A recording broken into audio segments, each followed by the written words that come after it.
Thank you, Lauren. Welcome to the backyard, guys. I'm here with Ellen Becker with the Association of Landscape Contractors of Colorado.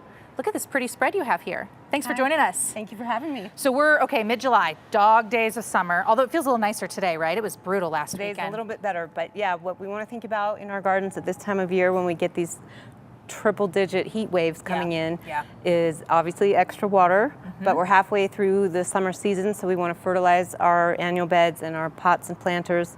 And my favorite tip for that is a time-release granular fertilizer that you can just sprinkle down like salt and pepper. You don't have to drag out the hose or put the thing on the end with the turquoise stuff that sprays everywhere. So I think that's a nice, is this like a once a season thing? You're just twice a season. You do it in the spring and then you do it midsummer. Which is where we're at now. Okay. Right. Okay. So, and that'll just give, that'll kind of replenish the nutrients that have depleted out of the soil for the first half of the season. Just kind of give everybody a boost because we're all tired in this heat. Yes, and the plants are too. You brought some examples of like where things might be this time of year seasonally, whether they're doing well or they're struggling. You want to walk us through kind of what you've got here? Yes, thank you. Good question. So as we approach August, and I know it's the third week of July, but we're going to start getting close. Some of our staple plants are going to get powdery mildew, which is really hard to treat. And so I know a lot of people love zinnias, but we see an example here of where the airborne fungus comes in and just crumbles the plant. And this also happens with cosmos. And then we're going to see, and it's not worth treating because the season is almost over. Okay. So it's better to change out. Got it. Okay. And then we have geraniums and petunias always get worms at this time of year. So you can maybe see some droppings here. You look for little black pellets.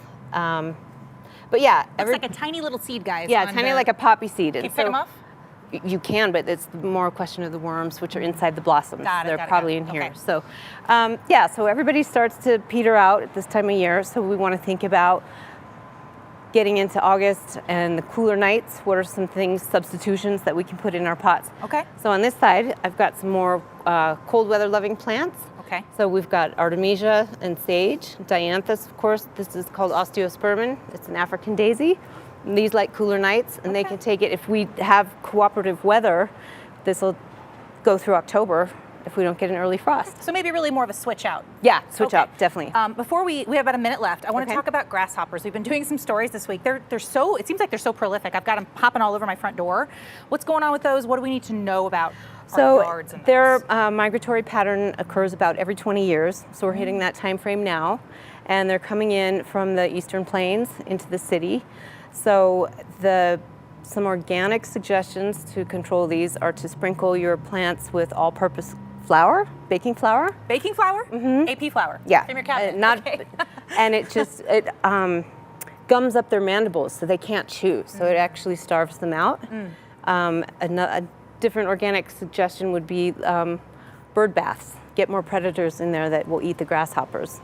Make it a hostile environment for them. Yeah. They don't want to come visit you anymore. Right. And then there's something called Noo Bait, but this is hard for residential clients to get. I think it's more of a commercial grade. Oh, okay. It's a spore that you can spray on things.